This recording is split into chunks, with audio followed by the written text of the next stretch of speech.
The flying black entity that was seen on the day of the solar eclipse, April 8th, 2024, that was also seen in Iraq and also seen in Turkey, has now been seen once again. You're now within minutes of terror, because in this video, we're gonna look at this flying black entity once again, but now seen and recorded in Oklahoma. Oh, that Dementor! Oh, no, there's flashes in there. I don't know what that is. Maybe it's be lightning. Well, I'll tell you what that is, Michael. That's Dementors.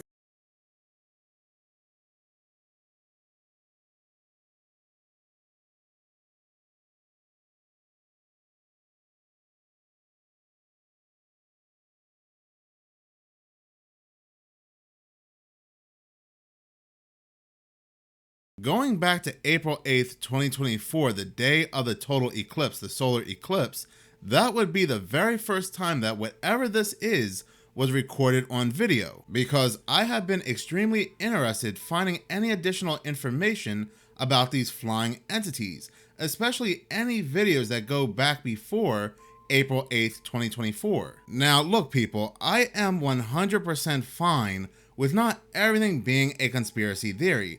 I do promote a very healthy level of skepticism. When this first appeared on April 8th, 2024, people have stated that this was a low-flying helicopter, it was a jet, it was a rocket, it was anything outside the unusual, the paranormal, the demonic.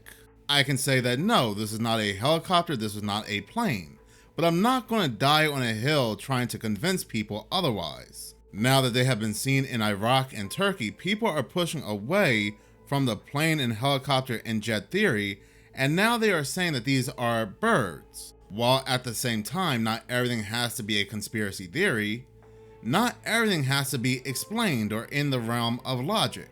We want to try so hard to believe and tell ourselves that ghosts, demons, spirits do not exist, that we'll say that this thing looks like something that it does not. Because if these are birds, then we are definitely in some kind of alternate reality, because these do not look like any birds that I have seen before in my life. What's absolutely fascinating is that this time it was picked up by the news.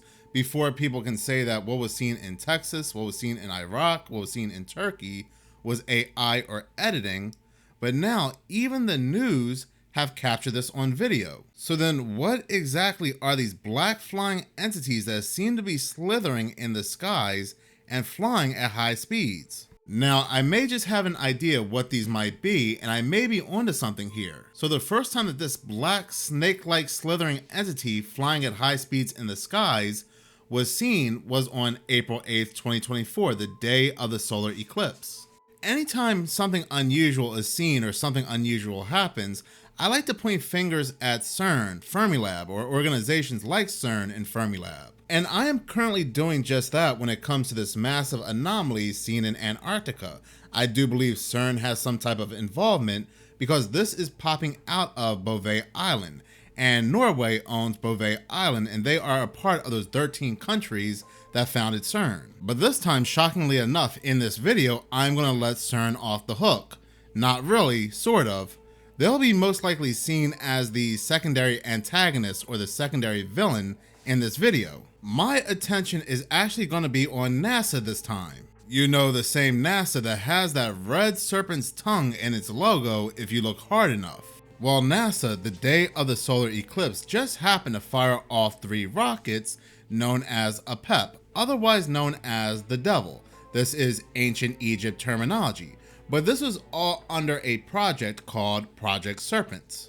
Well, isn't it just unusual that NASA just happens to name these 3 rockets after an ancient Egyptian deity? And this whole program has an ancient Egyptian backstory. Well, no, it's not unusual whatsoever when you learn that the founder of Jet Propulsion's technology, a founder of NASA, was Jack Parsons, who was a disciple of Aleister Crowley, who practiced ancient Egyptian dark ritualistic magics. And these dark ritualistic ancient Egyptian sex magics allowed Aleister Crowley to summon over these demons, one that he called Lamb. Now, here's what's also funny in the fact that Aleister Crowley was in Cairo, Egypt, April 8th, 9th, and the 10th when he found the veil to be very thin, and he was able to speak to a demon called Awas, and he credits Aiwass for writing the Book of Law. So ancient Egypt would be very important to Aleister Crowley, as it would have been to Jack Parsons, as it would have been to NASA. But Egypt and April also had another connection in 2024. It was in the form of these two total eclipses, the one that was seen in 2017 and the one that was seen in 2024. These two total eclipses crossed paths and formed this giant black X over a location known as Carbondale, Illinois, or otherwise known as Little Egypt. One of the places in Little Egypt just happened to be named Cairo.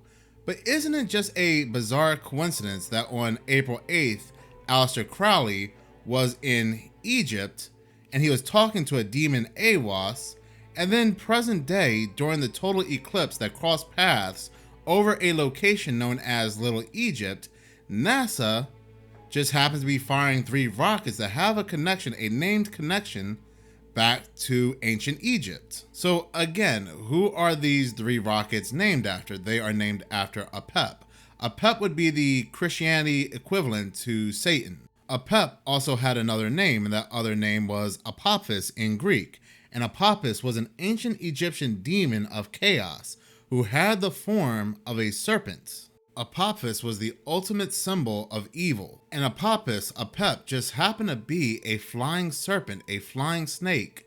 And this is what NASA fired off during the day of the solar eclipse. And ever since the day of the solar eclipse, these black flying entities that do appear to be very snake-like have been seen. And that was one of the things that people said that this was on April 8th, 2024, when this was first seen in Texas.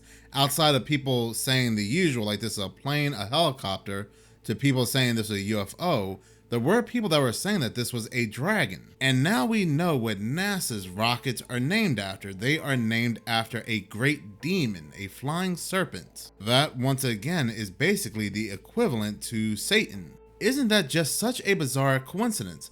A company, an organization that has the serpent's tongue in its logo, if you look good enough, that happens to have a founder that was practicing these dark arts, summoning these demons, are, well, summoning demons once again. Now, I just happened to find a very interesting article, or articles that go back to April 8th, 2024.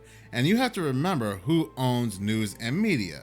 It's a certain 3-letter agency. And they like to tell us what they're doing through news and media. And they like to cover everything up under the guise as poking fun at conspiracy theorists. But listen to this article here on April 8th, 2024. There are indeed multiple articles referencing the solar eclipse and demons, but I'm going to go ahead and read from this article here by Days, which was dropped on April 8th, 2024.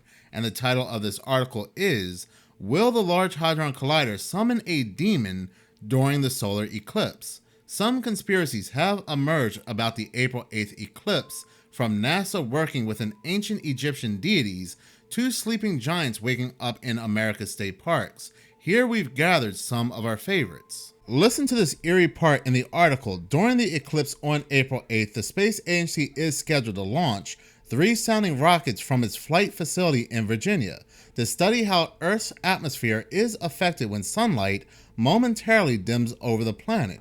According to a statement, this will help identify interference with Earth-based communications, atmospheric perturbations around eclipse path, or APEP for short. So it's just one big coincidence that it's called APEP. But as some have pointed out, however, APEP is also the name of an ancient Egyptian deity. APEP, who is also known as the Lord of Chaos, took the form of a giant snake and embodied evil and darkness. Some have noted that Apep's arch-enemy, the solar deity Ra, is often depicted with 3 companions while hunting the serpent deity, linking this to NASA's 3 rockets. Oh, and one of the rockets is supposedly launching at 3:22 p.m., 322 being a number associated with the conspiracy-shrouded Skull and Bones Society. The conclusion? NASA's April 8th launch is 1000% an esoteric ritual. You see how they're telling us the truth, but they're being very sarcastic about it. This article even happens to bring up the Aleister Crowley connection. So you know when they release the media to poke fun and start being sarcastic about a specific subject, you know we are right over the target when it comes to said subject. And you know what? You know what's funny? I called this in one of my previous videos before the solar eclipse. I said that the solar eclipse is one gigantic ritual, and they are going to summon over this king demon. But April just happens to be one big ritualistic month. And since they've always been playing with demons, summoning in demons, I have no doubt that this major demon they're summoning in is their king demon, what they worship. This king demon professed to be God inside this temple and possibly lead behind the scenes. It'll pull many strings. We're going to see many more bizarre events take place, many more ritualistic style events take place as we progress into the future. X marks the spot on Illinois where they found their demon particle. They are going to find their dark energy on April 8th and end everything in an awake facility where the ritual will take place where they sacrifice this red heifer.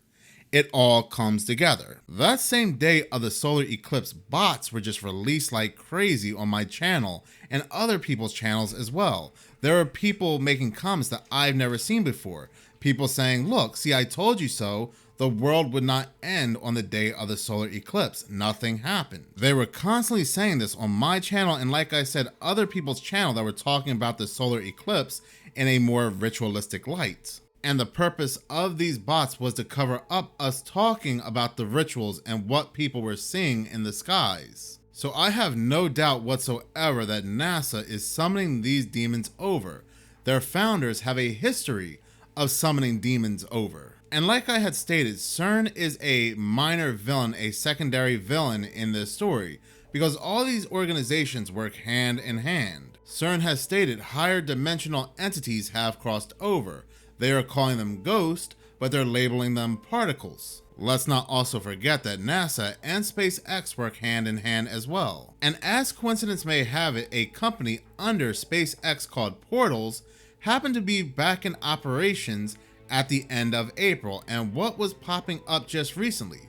Well, people were reporting these spiral-shaped UFOs in the sky. Let's not forget, we're also still investigating the Antarctica anomaly that also appears to look like a portal as well. Let's also not forget that demon face syndrome is not off the table yet. I am sure that card or that narrative will be played sometime in the future. Or these could all just be birds. Even the portals are birds shaped like portals. But in any case, thank you so much for watching. If you like this channel and you want to see more, please subscribe. If you're already subscribed, please like, as any engagement does help the channel grow. Once again, thank you so much for that support.